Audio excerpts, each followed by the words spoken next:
করতে গেলে ৩ টে জিনিসের প্রয়োজন। ১ নম্বর হলো ভালো, ভালো জায়গায় ঘুরতে যাওয়া, নতুন লোকেদের সাথে মেশা। আর ৩ নম্বর হলো যে যার জীবনে সবসময় কিছু না কিছু ঘটছে।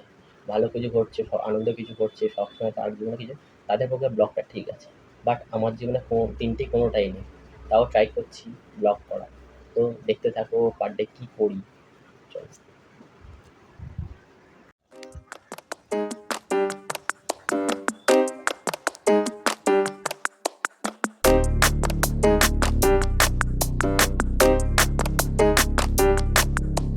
പണി ഇല്ലേ ചേട്ടാ വേറെ പണി ഇല്ലേ ചേട്ടാ നല്ല പണി ഇല്ലേ ചേട്ടാ നല്ല പണി നോക്കൂ ചേട്ടാ പണി ഇല്ലേ ചേട്ടാ വേറെ പണി ഇല്ലേ ചേട്ടാ നല്ല പണി ഇല്ലേ ചേട്ടാ നല്ല